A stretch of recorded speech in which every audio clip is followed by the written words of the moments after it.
Game craft के CFO ने लगभग कंपनी के 250 करोड़ रुपए अपने पर्सनल अकाउंट में ट्रांसफर करे और ट्रेडिंग करके स्पेसिफिकली फ्यूचर एंड ऑप्शन में ट्रेडिंग करके सारे डुबा दिए। वैसे गेम्स क्राफ्ट वही कंपनी जो रमी कल्चर जैसी सट्टों की एप्लीकेशन को बहुत प्रमोट करती थी। लोल कर्मा हिट्स बैक। वैसे एक स्टोरी नहीं है, बीटेक के एक थर्ड ईयर के स्टूडेंट ने अपने दोस्तों से उधार पैसा लिया, जब वो डूब गया तो लोन ले लिया, जब वो भी डुबा दिया तो अपने फैमिली अकाउंट के सारे पैसे अपने अकाउंट में ट्रांसफर करे और ऐसे करके उसने 46 लाख रुपए ट्रेडिंग में डुबा दिए। फिर एक और ट्रेडर जो कि जेपी मॉर्गन में कंसल्टेंट था, उसने एक साल तो 1 करोड़ का प्रॉफिट किया और अगले साल ही 1 करोड़ 40 लाख रुपए एक बार में डुबा दी। इन सब में एक चीज कॉमन थी, वैसे एक तो नहीं मैं कहूंगा 3 चीजें कॉमन थी। अब जो मैं कहने वाला हूं उसको ध्यान से सुनना, क्योंकि चाणक्य ने कहा कि दूसरों की गलतियों से सीखो, अपनी गलती से सीखने बैठोगे तो जिंदगी कम पड़ जाएगी। और क्या पता अगर आप इन गलतियों से नहीं सीखे तो अगली स्टोरी मुझे आपकी कवर करनी पड़ जाए। पहली गलती, नो स्टॉप लॉस। देखो मैंने हमेशा आपसे एक ही बात कही कि ट्रेड में एंटर करने से पहले आप अपना रिस्क कैलकुलेट कर लो। कमाने की सब सोचते हैं, आप पहले ये सोचो कि अगर आप ट्रेड में गलत साबित हो गया, भगवान तो नहीं गलत आप कर सकते हो, तो आप गलत हो गए तो आप कितना पैसा गंवाने वाले हो, पहले वो कैलकुलेट करो। जाहिर सी बात है इन्होंने ये कैलकुलेशन नहीं करी, जब भी इनके इतने बड़े बड़े लॉसेस हुए। दूसरी गलती एवरेजिंग, पहली गलती का फॉलोअप। देखो जब भी आप स्टॉप लॉस नहीं लगाते और आपका लॉस बड़ा हो जाता है तो आप समझ पा रहे होंगे बड़ा लॉस देख के एग्जिट नहीं हो पाता है। फिर आप क्या करते हो, नीचे प्राइस पर जो है खरीदना शुरू कर देते हो। मतलब आपने 250 पे ट्रेड पे एंटर किया,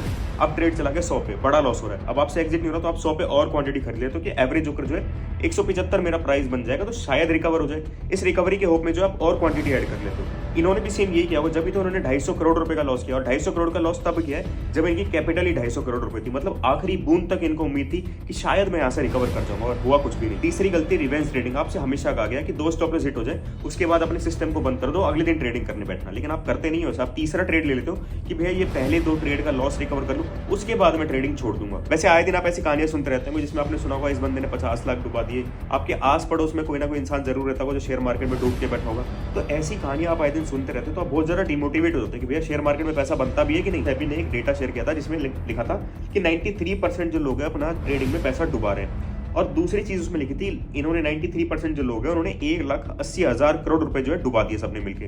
अब उन्होंने बताया 93% और 1,80,000 करोड़ रुपए, उन्होंने ये नहीं बताया कि 1,80,000 करोड़ रुपए में से 50,000 करोड़, वैसे रिपोर्ट में नीचे लिखा है ध्यान से अगर आप पढ़ो तो 1,80,000 करोड़ में 50,000 करोड़ लगभग 1/3 जो है वो सिर्फ ट्रांजेक्शन फीस थी। मतलब जो आप ब्रोकरेज देते हो, जो आप एसटीटी देते हो, जो आप जीएसटी देते हो, 50,000 करोड़ रुपए तो आपने वहां पे किए।